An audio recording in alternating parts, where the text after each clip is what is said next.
امریکی صدر Joe Biden آئندہ صدارتی انتخاب کی دور سے باہر ہو گئے. آئندہ صدارتی انتخاب میں ٹرمپ کا مقابلہ کملا ہیرس کریں گی. اہم خبر آپ کو دے رہے ہیں.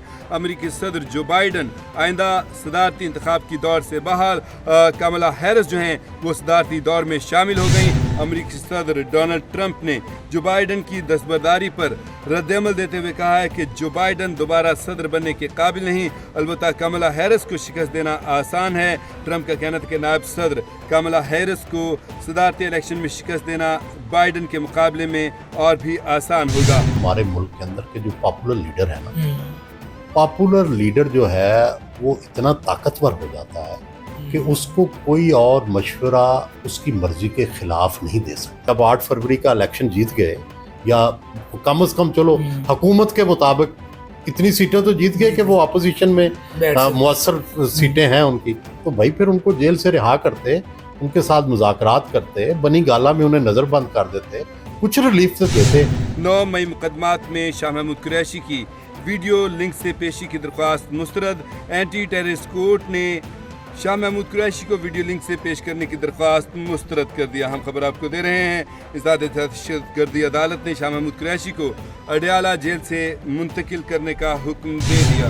نئی شیروانی ٹی وی پر منہ دکھائے قبلہ رخ پنڈی. 12ویں کھلاڑی کی انٹری. وزیر دفاع خواجہ آصف کا دعویٰ سامنے آ گیا. وزیر دفاع خواجہ آصف نے حکومت کے خاتمے کی افواہوں پر رد عمل دیتے ہوئے کہا کہ ملکی تاریخ میں رونما ہونے والے حادثات کے نتیجے میں بننے والی غیر جمہوری اور حادثاتی حکومتوں سے جنم لینے والی نسل کسی حادثے کے انتظار میں ہر وقت شیروانی سلوا کر تیار بیٹھتی ہے. خواجہ آصف نے کہا کہ آج کل بہت پریس کانفرنسیں اور ٹی وی شوز ہو رہے ہیں.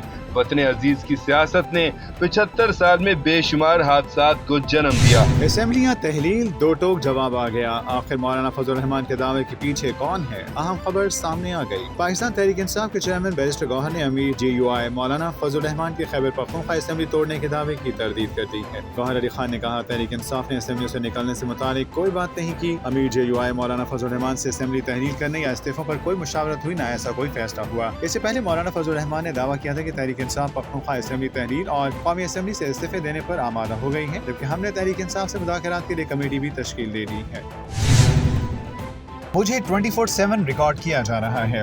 بانی P T I Imran Khan کا ایک اور تہلکہ خیز انٹرویو سامنے آ گیا. عمران خان کا اڈیالہ جیل سے غیر ملکی خبر سا ادارے کو ایک اور انٹرویو سامنے آ گیا. دا سنڈے ٹائمز سے بات کرتے عمران خان نے ایک بار سنگین الزامات کی بوچھاڑ کر دی.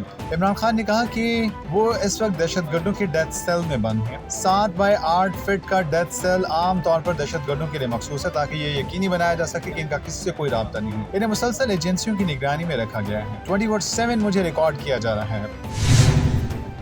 ارشد شریف کو سر پر گولی مارنے کا کس نے کہا؟ صحافی کی بیوہ نے تہلکہ خیز انکشاف کر دیا. نجی اخبار میں جویریہ صدیق نے انکشافات سے بھرپور کالم لکھ دیا. ارشد شریف کی بیوہ کے مطابق 2022 میں ارشد شریف نے مجھے FIR کے بارے میں بتایا. ہمارے گھر مشکوک لوگوں نے رات کے 2 بجے گھسنے کی کوشش کی. جویریہ صدیق نے انکشاف کیا کہ ارشد کو میسیجز پر اور پھر براہ راست بھی دھمکیاں ملنے لگیں. کہا جاتا کہ چپ رہو ورنہ سر میں گولی ماریں گے. وہ مسلسل دھمکیوں کی وجہ سے 10 اگست کو اچانک بڑی اجلت میں دبئی چلے گئے. اس کے بعد کینیا گئے. سوچ بھی نہیں سکتی تھی کہ جو دھمکیاں ان کو پاکستان میں ملی بالکل ویسے ہی ان کو کینیا میں قتل کروایا جائے گا.